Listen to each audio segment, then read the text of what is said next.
Now, when we think about renovating our house, everyone thinks about their kitchens and their bathrooms and what high use areas they are. But if you spare a thought for the good old laundry, the laundry is actually quite a high use space as well.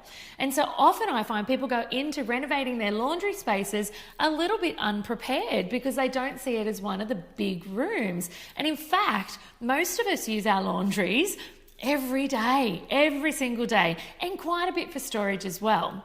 So I have with me here today Marissa Roberts from beautifulyorganised.com. Welcome back, Marissa. Thank you. Nice to be here. Thanks. To talk about some of the things you can do to simplify, streamline, and keep your world sane during your laundry renovation. So where do we start? Well, the laundry is absolutely a high use area. We're used to using it multiple times a day, and your needs in your life when you're renovating aren't going to change. Still got to wear clothes. Still got to wear clothes every day. Still got muddy soccer boots or muddy rugby boots or... Absolutely. And to lose the space that is normally the comfort area of our home, it doesn't have to look perfect. It can get a little muddy. To lose that opportunity and move everything elsewhere while you're renovating can cause a lot of high stress. Okay, so what do we do? So first step is always to simplify and declutter. Take out anything you won't be using over the 6 weeks or so during your renovation and only keep the essentials for that time. Okay, so what are the essentials? Well, you're going to need an iron, you're going to need an area to wash, you're going to need your cleaning supplies, and everything needs to be accessible quickly and easily so that you're not going in and out of your reno space. Okay, so how do we do that? What's the best step? What's the first thing? Your best step is to look at the biggest area you can find and how you can use it in multiple ways. So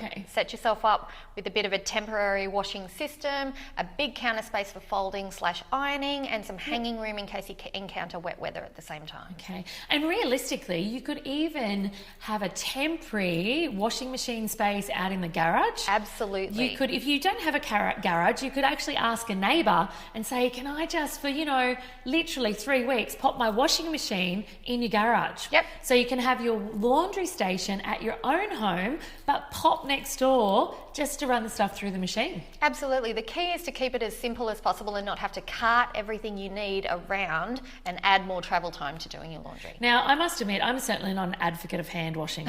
We're not advocating hand washing, are we? No, to be honest, I usually recommend that people think more carefully about the outfits they'll be wearing as opposed to how they're going to wash what they're going to wear. So for me, being a non-ironer, I wouldn't ever imagine to buy an outfit that needed an iron. No, this is where your lightweight or your crepey fabrics really come into play. Absolutely. And I guess the other idea might be during the renovation time, think about outsourcing. If your kids' uniforms or your uniform or your husband's uniform or your flatmate's uniform needs ironing, then maybe during that time, tee up someone to do the laundry for you. Mm-hmm. Yep. Outsource that. Yep. Laundry, ironing, dry cleaning, whatever you can get out of that house, do it. And because generally it's only for a short period of time. Laundries don't generally take as long as our kitchens or our bathrooms, and so it is absolutely a perfect prospect to consider. That's right. All right, get to it, guys. Hack into that laundry. It's often, as Marissa said, it's often our comfort space, and it's often a forgotten space when it comes to renovating. But I tell you what, when you do have to do the laundry, if you're in a space that's full of love and colour and function, it makes it a whole lot nicer to be involved.